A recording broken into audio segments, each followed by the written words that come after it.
Hoje eu quero compartilhar com você algo que o Espírito Santo trouxe ao meu coração, e quando estávamos aqui adorando ao Senhor, o Senhor realmente confirmou dentro de mim tudo que tinha ministrado no secreto.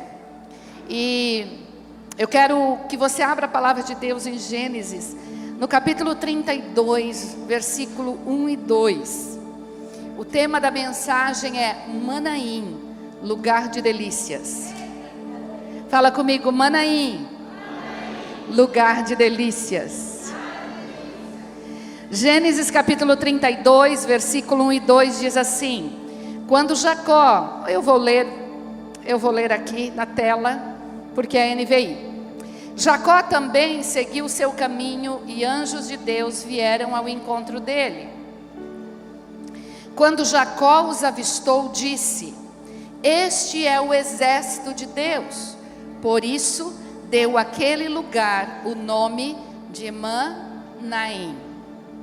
Na minha versão, que é a NVT, diz assim: quando Jacó seguiu viagem, anjos de Deus vieram encontrar-se com ele.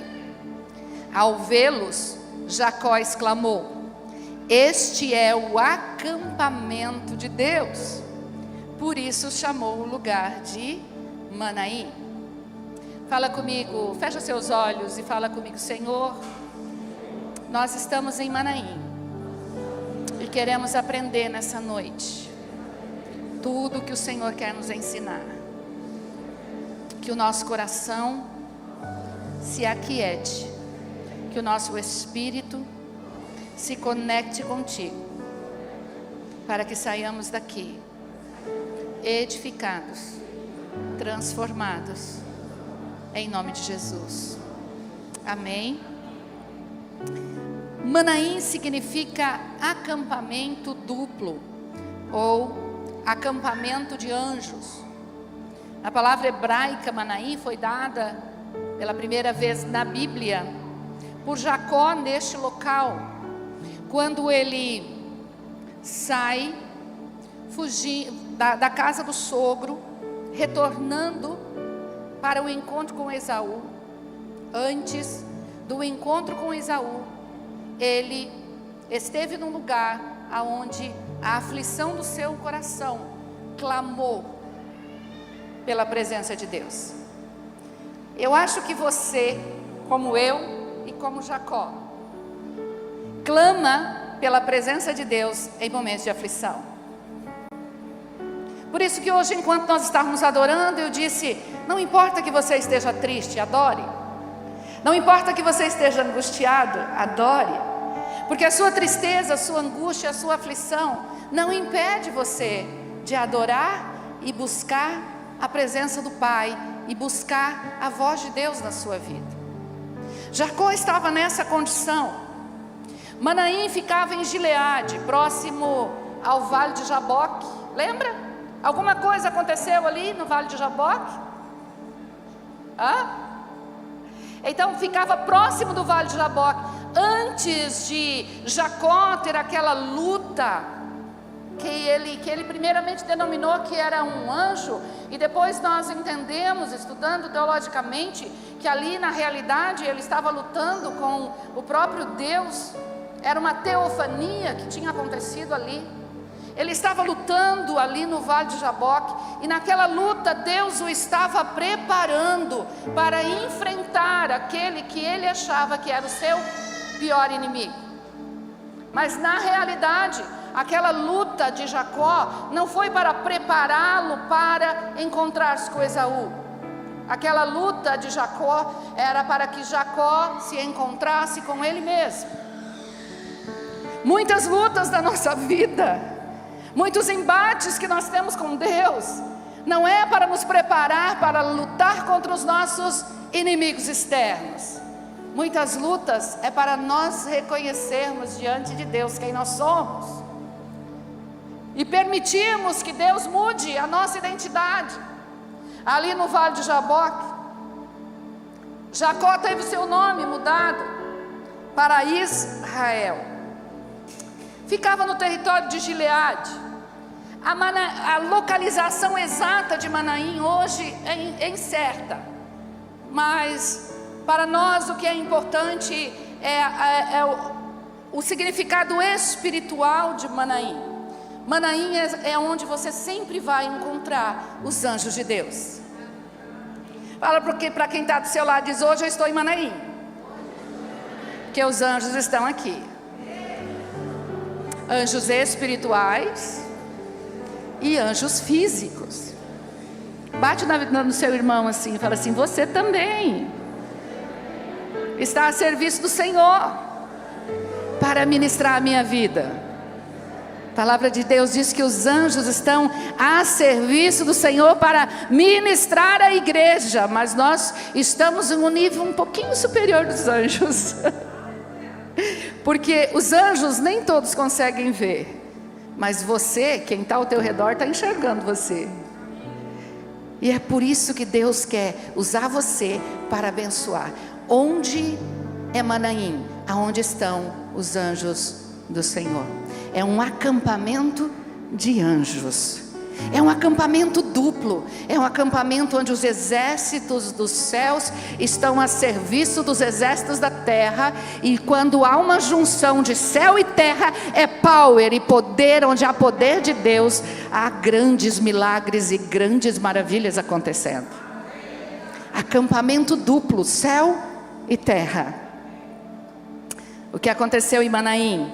Sem dúvida, esta, por ser a primeira, é uma passagem que muito é falado sobre Manaim.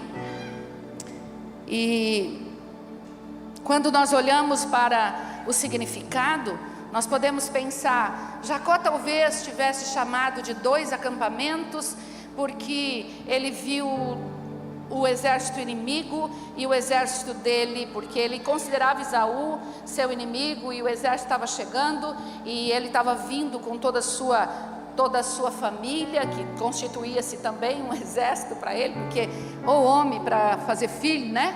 Jacó já tinha vários filhos, já tinha várias, a família já era grande, e a gente pode pensar ali que ele estava tratando de 2 acampamentos, o acampamento dele e o acampamento do irmão. A gente pode pensar que ele considerou o acampamento do céu e o acampamento da terra, mas o que quero que fique gravado no seu coração é que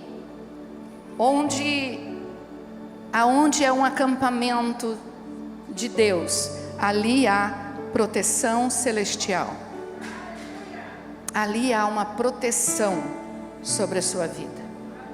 Nós não podemos ficar longe do acampamento. Não podemos sair do acampamento. Às vezes a gente quer expulsar alguns do acampamento. Olha para o teu irmão e diz: você já quis me expulsar do acampamento? A gente olha assim para alguns irmãos e vê assim um pouquinho de lepra, né? Um pouquinho ainda pecado, e aí a gente vê assim um irmão meio chato, um irmão que não bate com o nosso santo. Já ouviu isso? O santo dele não bate com o meu santo. Como assim? Como assim? Se você é a habitação do Espírito Santo, não tem como você não bater com o santo que está no teu irmão. Olha para o teu irmão e fala: o Santo Espírito habita em você. Então o meu santo bate com o teu. É o mesmo Espírito. É certo que alguns são mais chatos, alguns mais, né? Mas nós, aos nossos olhos humanos, a gente quer muitas vezes tirar alguns do acampamento. Enquanto Deus está querendo encher o acampamento, a gente quer tirar a gente do acampamento. Será que durante essa mensagem Deus não vai nos mostrar quais são as atitudes que pode expulsar alguém do acampamento? Está pronto? Está pronto para ouvir o que o papai quer falar com você? Amém? Então aperta o cinto. Ao chamar aquele lugar de Manaim, após vencer os anjos de Deus, Jacó estava declarando que ali ele pôde contemplar o exército de Deus. Não basta estar em Manaim, é necessário discernir o lugar, é necessário ver o que tem em Manaim. Não basta estar no lugar onde os exércitos estão, você precisa ver os exércitos. E para isso é necessário discernimento espiritual. Para isso é necessário que você se deixe ser cheio do Espírito Santo. Porque a olhos humanos, você não vai encontrar Manaim em lugar nenhum. Você só vai ver problemas em todos os lugares que você pisar. Mas quando conectado com o Espírito Santo, quando cheio do Espírito Santo, você chega em um lugar onde todos estão achando que aquele é o fim, e você chega e diz: mas não é o fim não, os exércitos do Senhor estão chegando, e ó, eu estou vindo aqui com mais um exército gigante, e a bênção do Senhor chegou, porque aonde eu colocar a planta dos meus pés, o Senhor está me dando como herança. Mas para isso seus olhos têm que se abrir. Fala comigo assim: Senhor, como abriste os olhos de Jacó, abre os meus olhos, para que eu veja os exércitos do Senhor lutando em meu favor.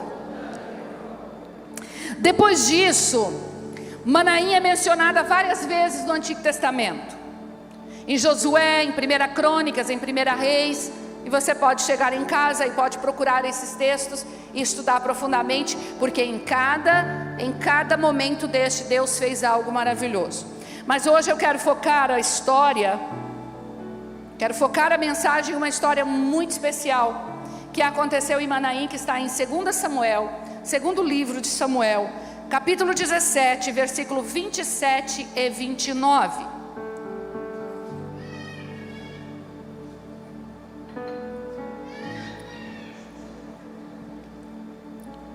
E sucedeu que, chegando Davi a Manaim, Sobe, filho de Naás, de Rabá, dos filhos de Amon, e Maquir, filho de Amiel, de Lodebar, e Barzilai, o gileadita de Rogelim, tomaram camas e bacias, e vasilhas de barro, e trigo, e cevada, e farinha, e grão torrado, e favas, e lentilhas, também torradas, e mel, e manteiga, e ovelhas, e queijos de vacas, e os trouxeram a Davi e ao povo que com ele estava, para comerem, porque disseram: este povo no deserto está faminto, cansado e sedento.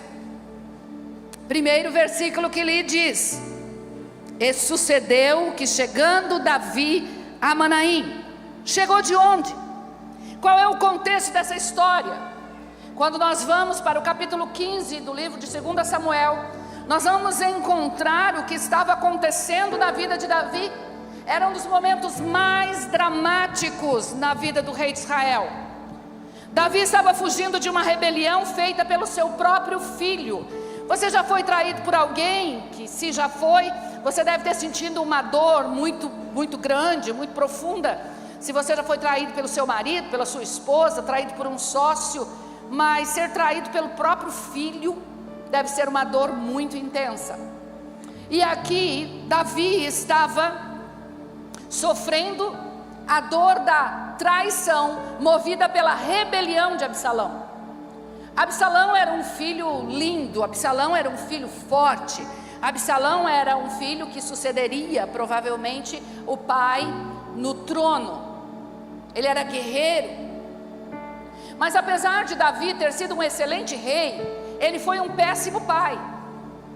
E no caso de Absalão, ele passou a odiar o seu pai, porque Absalão buscou justiça diante do rei.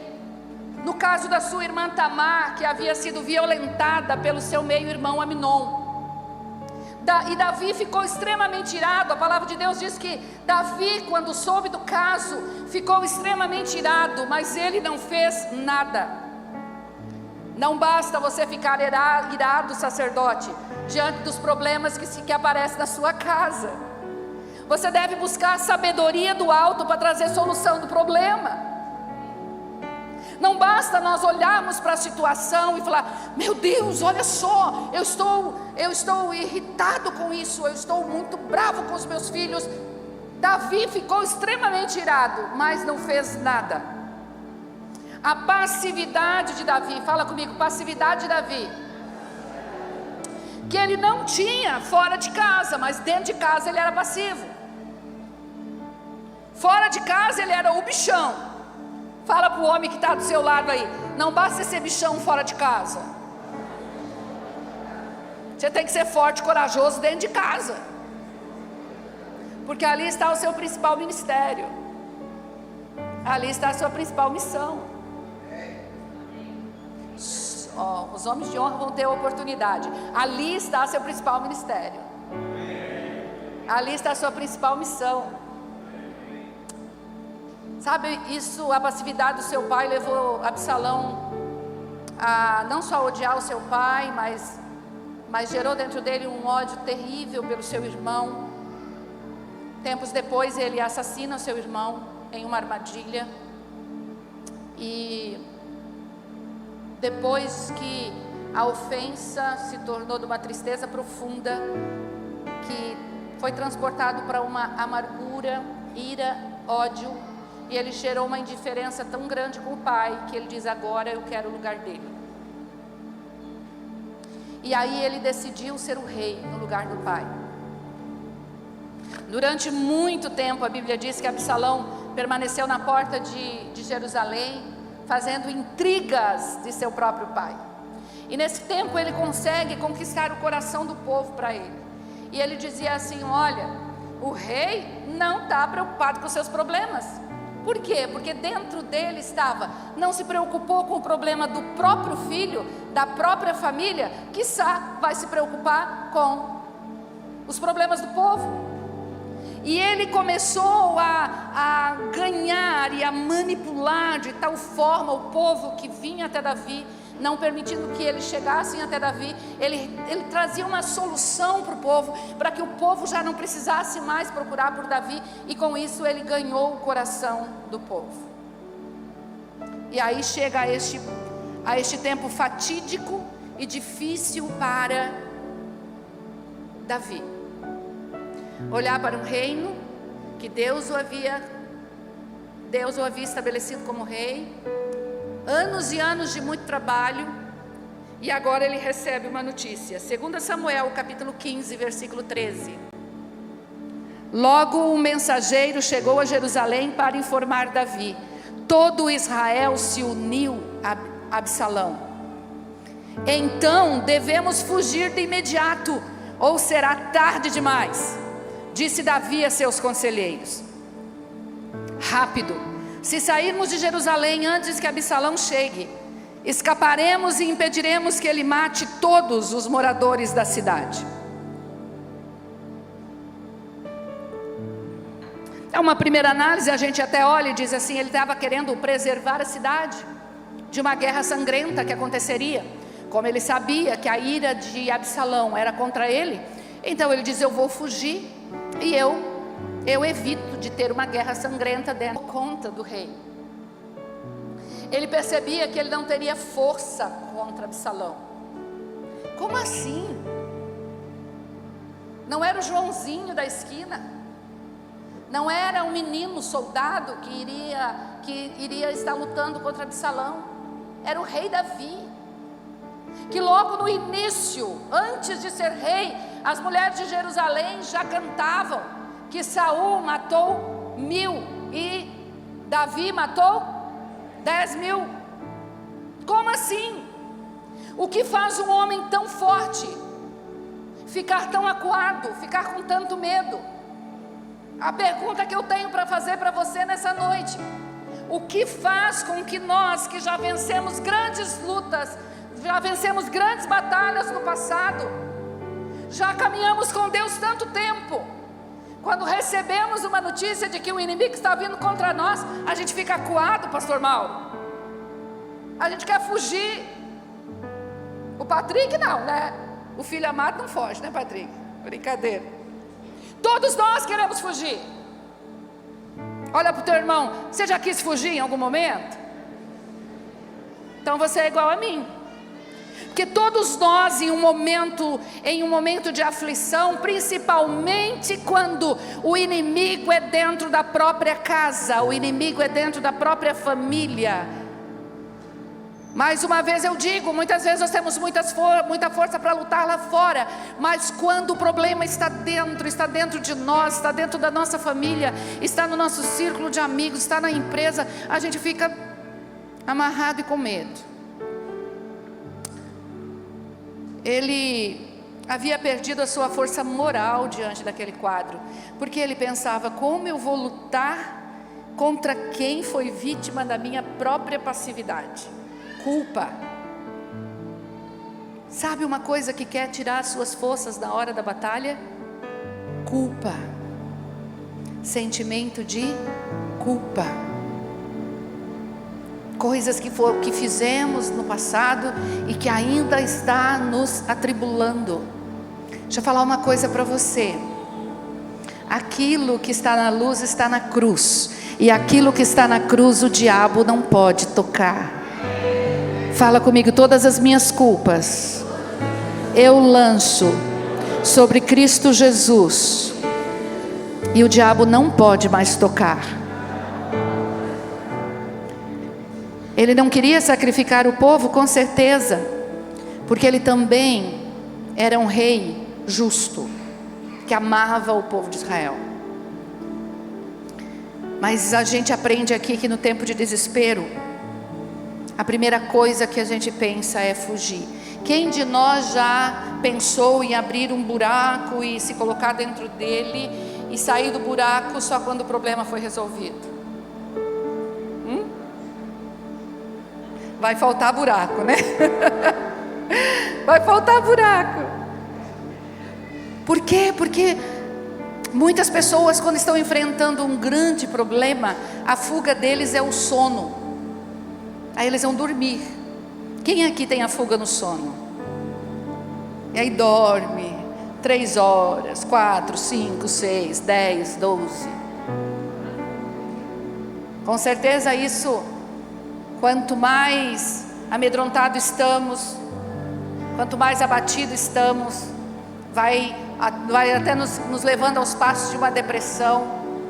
E as pessoas depressivas costumam dormir bastante, ou vão para o outro lado, não conseguem dormir, aí precisam de remédios, porque estão buscando uma resposta.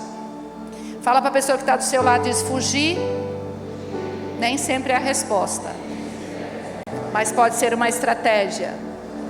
Por um tempo, pode ser uma estratégia.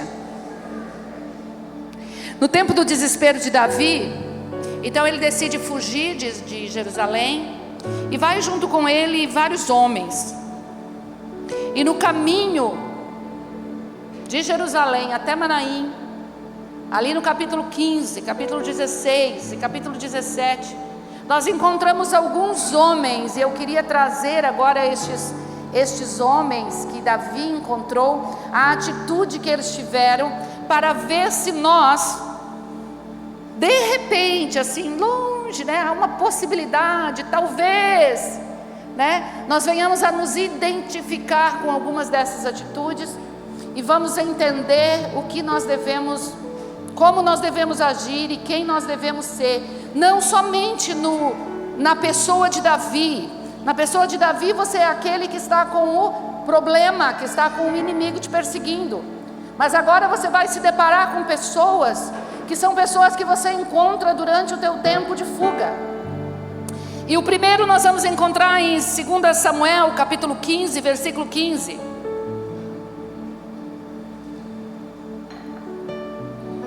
Diz assim: o Senhor tem nosso apoio. Responderam seus conselheiros: faça o que lhe parecer melhor. O primeiro grupo de pessoas que eu e você podemos nos identificar são com os conselheiros do rei. Aqui o rei disse: eu vou fugir. E imediatamente os conselheiros disseram: o Senhor tem nosso apoio. Ok, isso mostra lealdade, certo? Mas logo em seguida eles disseram: faça o que o Senhor achar melhor. Isso mostra neutralidade.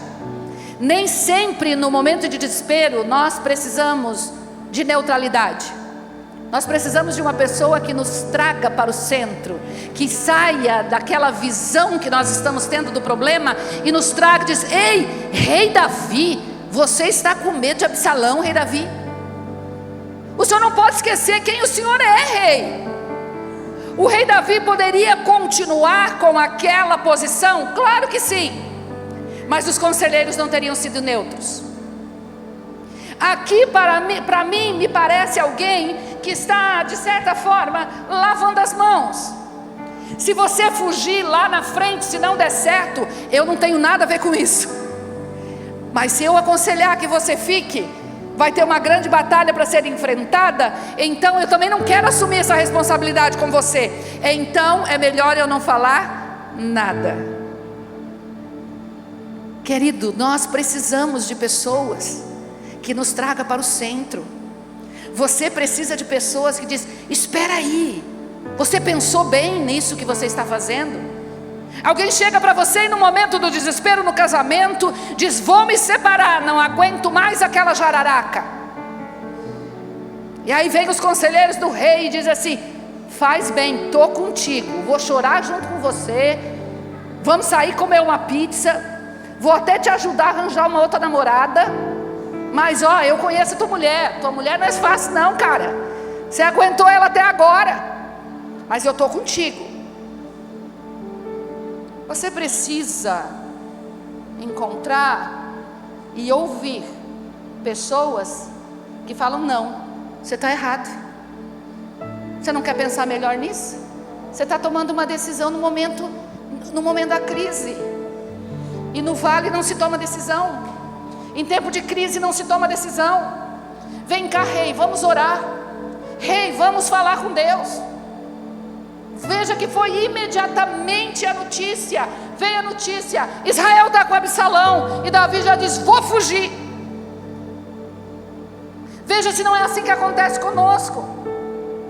Chegou o problema, a primeira reação é a gente tomar uma decisão, e lá na frente a gente pode olhar e dizer: é equivocado. Mas pastora, você não disse que às vezes fugir é estratégico? E no caso de Davi foi até estratégico? Sim, mas mesmo que, fale comigo, mesmo que o meu amigo continue na mesma posição, eu não devo me manter na neutralidade. Fale o que você pensa.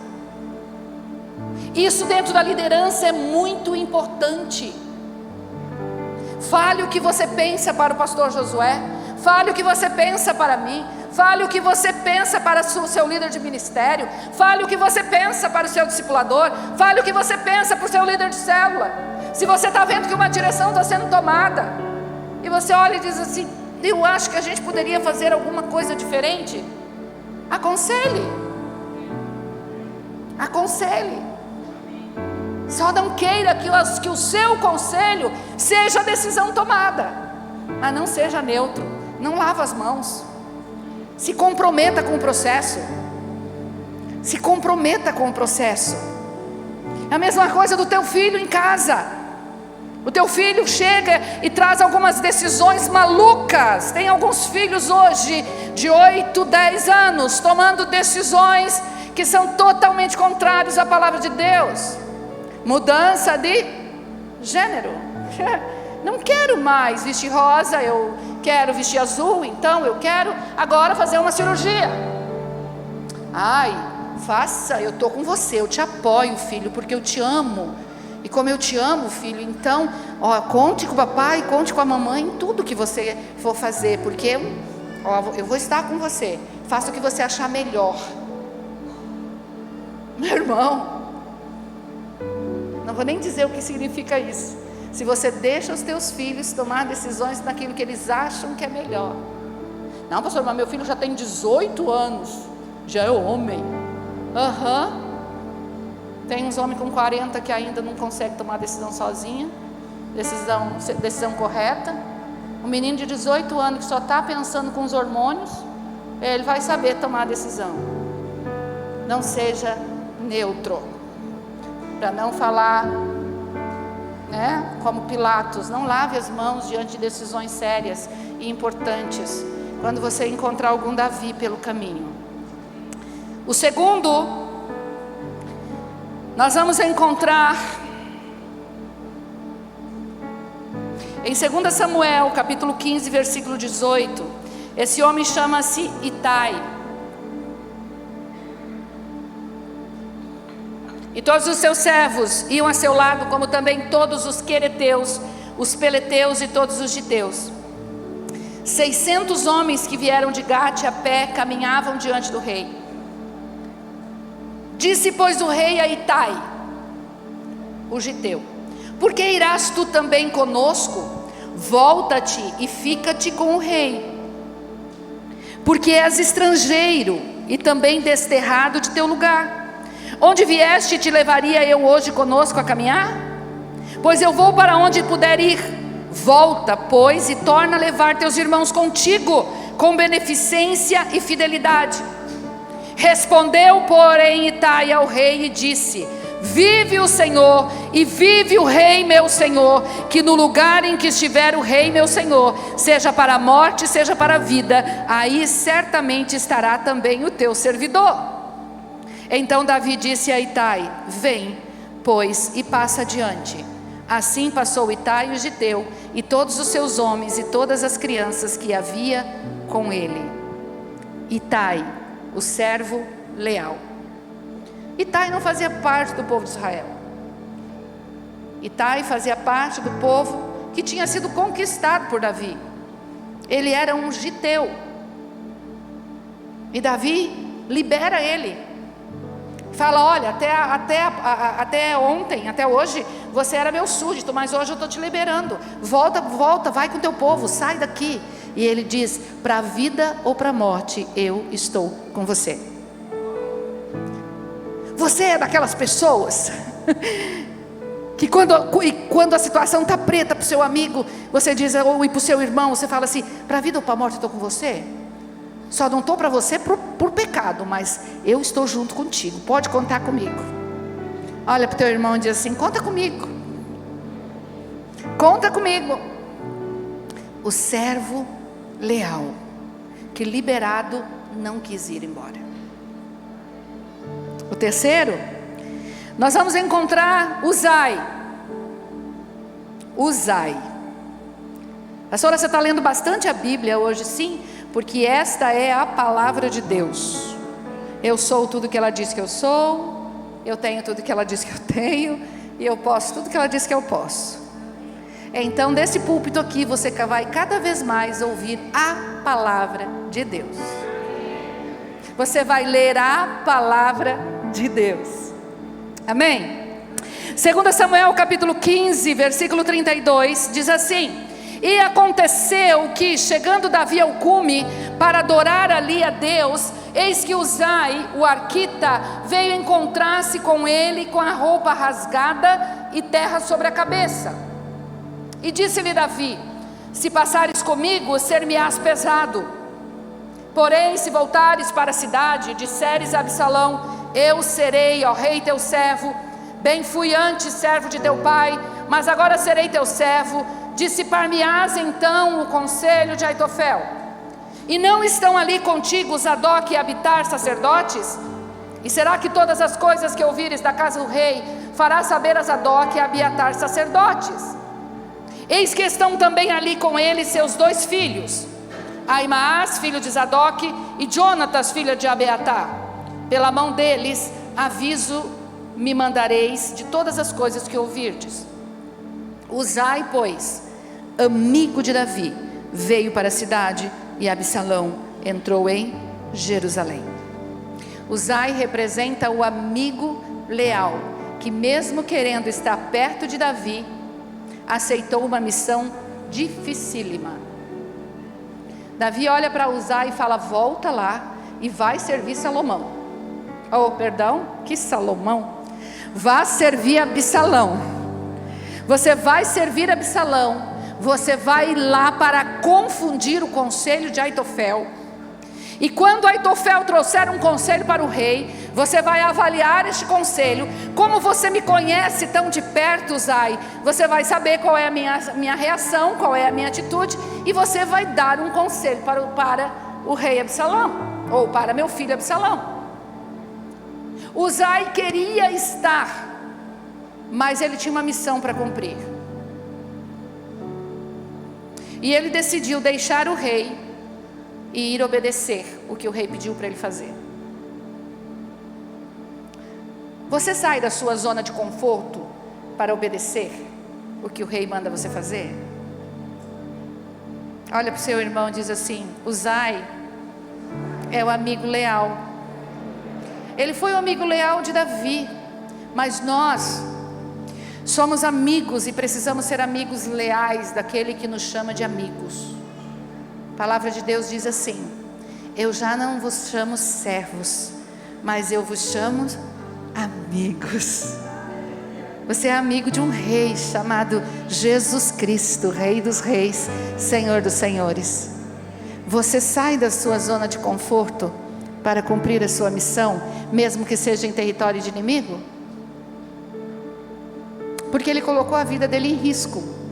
Se Absalão descobrisse o que ele estava fazendo ali, com certeza Absalão mandaria matar Uzai. Mas ele colocou a vida em risco para defender o seu amigo. Eu e você estamos dispostos a colocar a nossa vida em risco para cumprir a missão do nosso rei? Que a nossa oração nessa noite seja que Deus nos dê este nível de lealdade. Este nível de lealdade. Sabe uma zona de conforto que muitas vezes nós não queremos deixar? É a zona de conforto do próprio Manaim, do lugar da presença do Senhor. Ai, como nós gostamos de estar adorando ao Senhor, orando, cantando, nos derramando na presença de Deus. Como nós gostamos desse tempo de intimidade. Ontem aqui na vigília nós tivemos um momento tão lindo, que você que não veio, perdeu. Ficou assistindo série em casa. Ontem aqui foi fora de série. Foi fora de série. Quem não teve aqui ontem, perdeu. É maravilhoso esses momentos de intimidade com o Espírito Santo. E daí o rei diz assim: ei, eu amo quando você está aqui comigo.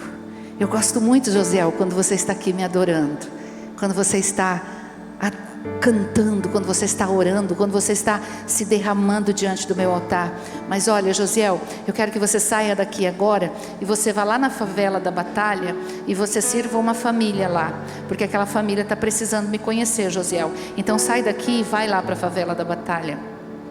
Aí chega para a pastora Mara e fala: Mara, eu amo a sua voz, eu amo o que você está fazendo, eu amo o teu serviço aqui na casa do Senhor. Mas olha, tem uma família lá no Morumbi que está precisando ouvir falar do meu amor. Sai daqui e vai lá. Isso é ser amigo leal. Isso é ser amigo leal deste rei que ama você e que ama quando você está ali, só você e ele.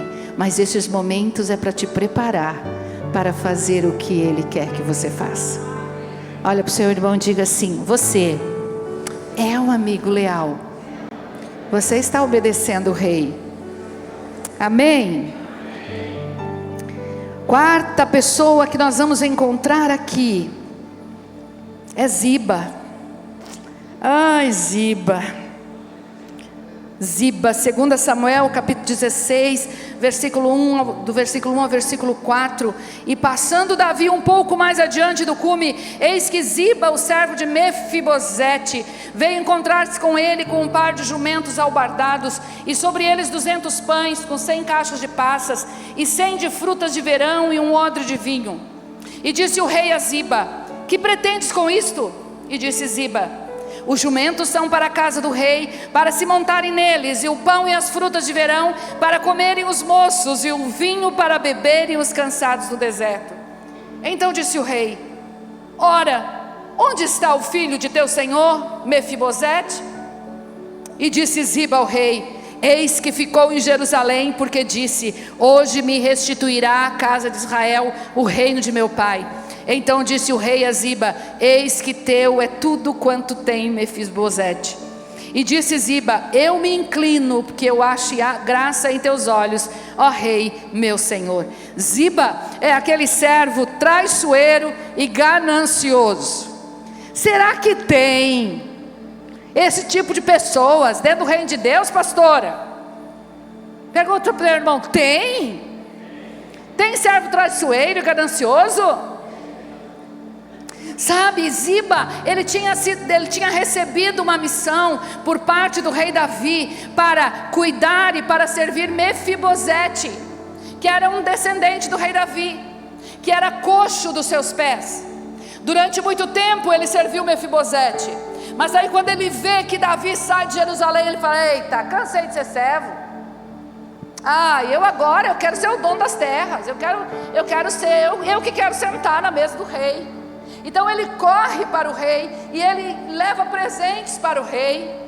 E ali ele diz: olha, o teu servo Mefibosete, quando soube, te traiu. Olha só, um traidor sempre vai acusar os outros.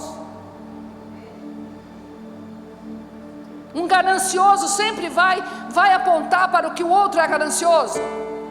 E aí o rei diz: então tudo que Mefibosete tinha, eu vou entregar para você. O rei fez de acordo acreditou em Ziba.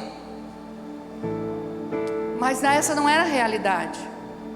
Mefibosete se vestiu de pano de saco, e enquanto Davi não voltou para Jerusalém, Mefibosete não cortou o cabelo, não cortou barba e não se banhou. E provavelmente isso durou mais de 2 anos. Provavelmente. Ziba viu ali uma oportunidade de pegar o lugar do outro. Mas na igreja não acontece isso. O líder de louvor caiu, quem sabe agora é meu lugar. O pastor se decepcionou lá com fulano, acho que agora tem uma vaguinha para mim. Não tem problema de você pensar em você ser um líder de louvor. A questão é de você ser ganancioso e querer o lugar do outro, querer uma promoção em cima daquilo que o outro perdeu, porque ele está num momento de dificuldade, porque ele está num momento de desespero.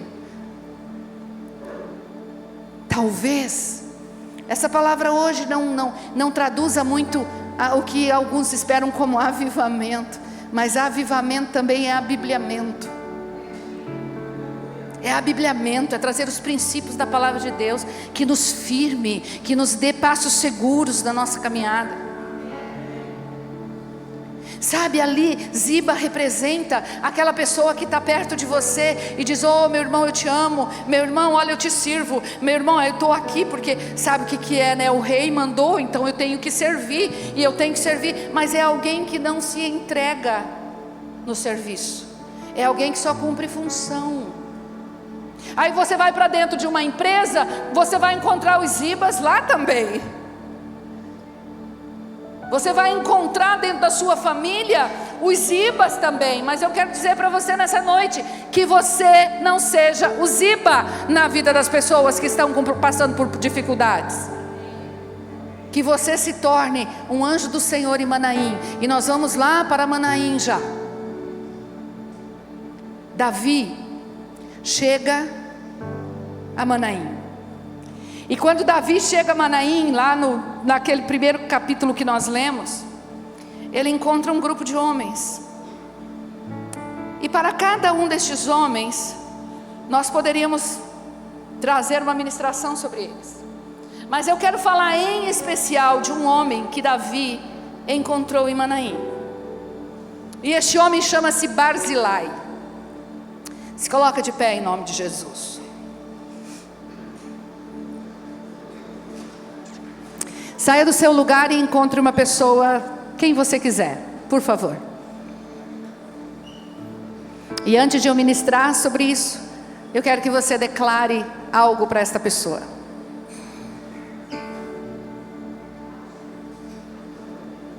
Encontrou?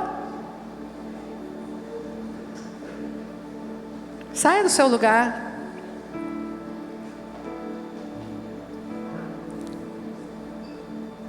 Tem gente que está sozinho ainda. Vamos lá. Olha para essa pessoa e diz assim: você faz parte.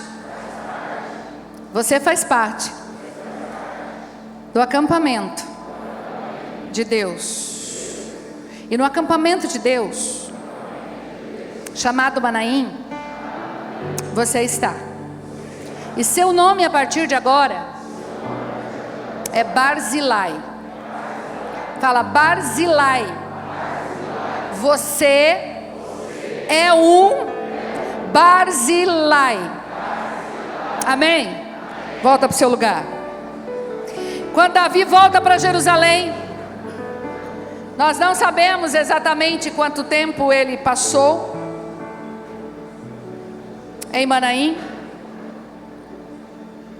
Mas quando ele volta para Jerusalém, nós vamos encontrar lá em 2 Samuel capítulo 19, 31, a seguinte narrativa: Barzilai de Gileade também saiu de Rogelim, acompanhando o rei até o Jordão, para despedir-se dele. Barzilai era bastante idoso, tinha 80 anos. Foi ele que sustentou o rei durante sua permanência em Manaim, pois era muito rico. Quem quer ser Barzilai? Foi ele quem sustentou o rei durante sua permanência em Manaim, pois era muito rico. Pois bem, Davi sai de Jerusalém atribulado, desesperado, chega em Manaim cansado, sedento, conforme foi o texto que nós lemos. Não somente Davi, mas toda a sua comitiva, e lá se encontra com Barzilai e mais um grupo de pessoas. Barzilai então começa a cuidar de Davi. Barzilai da cama, Barzilai da comida. Não dá qualquer comida, porque a lista que nós lemos ali é uma lista muito boa. Ele sustenta Davi e toda a sua comitiva. Ele dá para Davi aquilo que o Davi estava buscando. Barzilai é todo aquele que está disposto a dar para os desesperados, os sedentos e os cansados, tudo o que ele tem. Barzilai estava disposto a dar tudo o que ele tinha. Ele já tinha ouvido falar a respeito do rei Davi, ele sabia quem era o rei Davi, e ele se sentiu honrado em receber o rei Davi. Mas o rei Davi está deprimido, o rei Davi está desencorajado, o rei Davi está desesperado, o rei Davi foi atribulado durante todo o seu caminho. Mas não importa, é um rei que chegou na minha casa. Não importa, é um filho de Deus que chegou na minha casa. Ele não está no seu momento de glória, mas eu posso ser o servo dele agora. Barzilai, sendo rico, ele dispôs tudo o que ele tinha. Mas eu quero trazer uma história para vocês a respeito de Barzilai. Nos anais da nossa história brasileira, conta-se que entre as primeiras pessoas que povoaram o Brasil, havia muitos judeus que vieram fugidos da Inquisição da Igreja Romana. Eles trouxeram costumes bíblicos que se agregaram à nossa cultura. Dentre eles, aquela tal de bênção pai, bênção mãe. Vocês lembram lá no passado? Lembram lá no passado que pedia bênção pai, bênção mãe? Isso vem da cultura judaica, não vem dos índios, não vem dos portugueses, mas vem da cultura judaica. Há outros indícios de forte presença dos judeus nas histórias do Brasil colonial. Aliás, Brasil antes era escrito com Z, e carrega no seu nome um encargo maravilhoso e uma missão importante quanto nação. Nos primeiros anos do domínio português, presta atenção nisso que eu estou falando aqui, porque isso aqui é profético não só para você, mas é para o Brasil todo. Nos primeiros tempos do domínio português, o território foi arrendado por um consórcio de cristãos novos. Quem eram esses cristãos novos? Judeus que se converteram ao cristianismo lá na Europa para não ser mortos no tempo da Inquisição. Eles eram liderados por Fernando de Noronha. Alguém lembra o nome de Fernando de Noronha? Que se dedicou à exploração de uma certa madeira aqui no Brasil. Essa madeira, ela foi conhecida como pau-brasil. Posteriormente, pelas perseguições da Inquisição, cada vez mais judeus deixaram a Europa e vieram para o Brasil. E sucessivas gerações de judeus continuaram e continuam imigrando para o Brasil. Isso faz parte da história do Brasil. O nome originado em pau-brasil vem do significado do nome Barzilai. Barzilai significa pau de ferro. E quando eles chegaram aqui no Brasil, eles encontraram uma árvore fortíssima e pesadíssima, que ela era avermelhada. Brasil em hebraico tem dois significados: pau e Brasil. Pau e ferro em hebraico. No Brasil havia um judeu que comercializava essa preciosa madeira. E essa madeira primeiramente era chamada de pau de ferro. Depois ele foi chamado de pau de barzel. Depois ele foi chamado de pau Brasil, de onde veio o nome do nosso país. E se você fala hebraico e você desembarcar em Israel hoje, lhe perguntarem qual é a sua nacionalidade, você vai responder Barzilai. Você está entendendo? Você vai responder Barzilai, porque a palavra Brasil é Barzilai em hebraico. Olha para quem está do seu lado e diz: a nação brasileira é a nação profética. É um acampamento de Deus. Você está entendendo? A nação brasileira é Manaim, que não tem um Barzilai. Não, pastor, você está viajando. Não estou viajando, eu estou profetizando aqui. Eu estou profetizando e estou trazendo história para você. Para você, quando olhar para o Brasil hoje, falar assim: o Brasil vai acabar. Não, meu filho, nós somos acampamento de Deus. Ai, agora acabou tudo. Não, meu filho, você é Barzilai. E aonde está Barzilai? A cama. Onde tem Barzilai há alimento. Aonde Barzilai está tem mel. Aonde Barzilai está tem leite. Nós somos a terra que mana leite e mel hoje para todas as nações da terra. Ser brasileira, ser Barzilai. E esta é precisamente a nossa missão: ajudar as nações em seus desertos. Ajudar as nações em seus desesperos. Ajudar as nações na sede e na fome que as nações estão sentindo. Mas deixa eu falar uma coisa para você. Talvez a nação que está morrendo de sede é essa que está do seu lado. Porque a pessoa que está do seu lado, ela representa uma nação que está precisando de Barzilai. Como nós vamos ser Barzilai para as nações da terra, se nós não formos Barzilai para aqueles que estão passando perto de nós? Eu não estou entendendo muito isso, pastora. Talvez você vai se assentar comigo e eu posso te explicar melhor essa mensagem. Mas eu quero dizer para você nessa noite que Deus te colocou dentro do acampamento de anjos. Deus te colocou dentro de Manaim. Não é só para você comer das delícias que tem em Manaim. Não é só para você estar debaixo da proteção, mas é para você receber aqueles que estão chegando, aqueles que estão sedentos, aqueles que estão cansados, aqueles que estão desesperados, e você dizer: pode vir, porque tudo que o Senhor me deu, eu estou colocando à sua disposição agora. Você é um Barzilai de Deus nessa geração, que não pode ficar choramingando, não pode ficar reclamando quando as pessoas chegam perto de você e pedem ajuda. Ai, aquela pessoa só vem pedir ajuda para mim. É porque ela viu uma placa em você, Barzilai. Ela viu uma placa em você, meu irmão. Para quem? Porque quem está dentro de Manaim tem provisão. Quem está dentro de Manaim tem proteção. Quem está dentro de Manaim está vivendo as delícias do Senhor. Sobe para cá, equipe de louvor.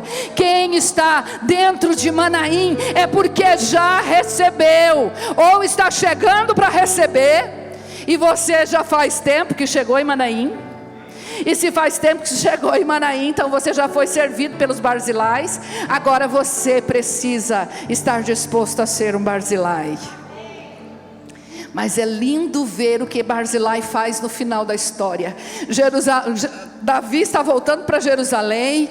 Lá venceu a guerra contra Absalão. Chora a morte de Absalão, porque ele não queria que Absalão morresse. E ele está voltando. E Barzilai atravessa o Jordão com ele. E Davi olha para ele com tanta gratidão.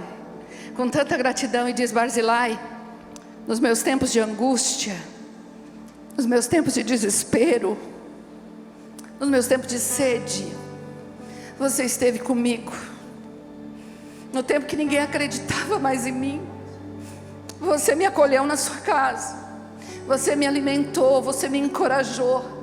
Hoje, Barzilai, eu estou voltando para sentar no trono. Vem comigo porque eu quero te servir. Agora eu quero que você se assente na minha mesa. Eu quero servir você agora como rei. Eu posso te recompensar por tudo o que você fez por mim. E Barzilai olha para o rei Davi e diz: oh, meu rei, é uma honra para mim isso. Mas eu já tenho 80 anos de idade. Eu já estou tão idoso. Eu já estou tão bem aqui em Manaim. Eu vou permanecer aqui. Mas faz o seguinte: leva o meu servo contigo. Olha que coração de Barzilai. Ele não fez para receber nada em troca. Ele não fez pensando: quando o rei Davi se sentar no trono de novo, eu vou estar lá e eu vou ser governador, ele vai dar um alto cargo para mim. Porque se ele estivesse pensando nisso, quando recebeu o convite, ele falou: oh, rei, estou dentro, vamos lá, agora chegou a minha vez, chegou a minha hora, até que enfim, né, Deus, coloquei as minhas riquezas lá, agora o Senhor vai me recompensar por tudo que eu fiz. Porque às vezes é assim que a gente age com o Senhor. Nós servimos com as nossas habilidades, com os nossos talentos, com os nossos recursos financeiros, recursos emocionais e espirituais, e a gente fica olhando assim: quando que vem a recompensa, Deus? Quando que vem a colheita disso, Deus? Ó, Senhor, a palavra diz que aquele que planta vai colher, Senhor, eu estou esperando a recompensa. Porque nós somos humanos, mas o Senhor quer nos ensinar nessa noite que um verdadeiro Barzilai serve sem esperar nada em troca. E os Barzilai de Deus, os Barzilais espirituais, sabem que a recompensa não é aqui. A recompensa é na glória. A recompensa é na glória. Eu quero convidar você para você se colocar de pé agora. E o meu primeiro desafio para você é: se porventura você ainda não se percebe dentro do Manaim de Deus. Sabe, para você estar dentro do Manaim de Deus, há uma porta chamada Jesus. Essa porta te dá direito a todos aqueles que estão cansados, sobrecarregados, estão sedentos, estão com fome, espiritualmente falando, estão mortos em seus delitos e pecados. Mas abre-se uma porta chamada Jesus, para você entrar nesse lugar de delícias, neste lugar onde o rei está lá. Não é um rei abatido que está neste Manaim espiritual, mas é um rei todo poderoso sentado no trono. É um rei que, sentado no trono, ele te chama de filho. Sentado no trono, ele diz: pode chegar, filho, porque eu conheço você pelo teu nome, eu sei quem você é. O meu filho Jesus já me falou a teu respeito. Ele já pagou o seu pecado, ele já pagou o preço do seu pecado. Primeiro convite é para você que ainda não se sente debaixo desta proteção do Pai, porque você ainda não é filho de Deus.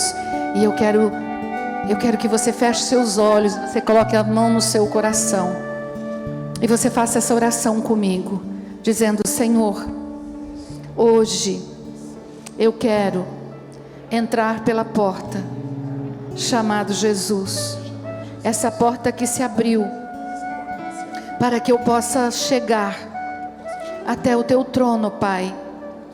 Hoje eu reconheço que somente através dele eu posso encontrar este lugar de delícias, que vai matar a minha fome, que vai matar a minha sede, que vai trazer descanso para a minha alma e que vai me dar vida eterna.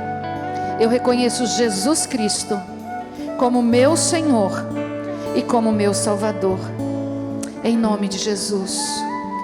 Se você fez essa oração, a palavra de Deus diz que você crê com o coração e confessa com os lábios que Jesus Cristo é Senhor, e você tem o direito de ser chamado filho de Deus, porque os seus pecados foram perdoados. O segundo convite que eu quero fazer é para você que já tenha que se identificou com alguns daqueles personagens. Talvez você tenha se identificado com o servo traiçoeiro. Talvez você tenha se identificado com os conselheiros que ficaram na neutralidade. E você hoje percebe e diz: Deus, eu preciso mudar de atitude. Eu quero convidar você para que você ore ao Senhor agora e fale: Senhor, eu quero me tornar um servo leal, eu quero me tornar um amigo leal. Eu quero ser, sim, Senhor, estes amigos que quando percebe os irmãos passando por dificuldade, são amigos que se mantêm leais e estão dispostos a ajudar os seus irmãos nos momentos de dificuldade. E o meu terceiro desafio é para que você hoje se coloque diante de Deus com essa identidade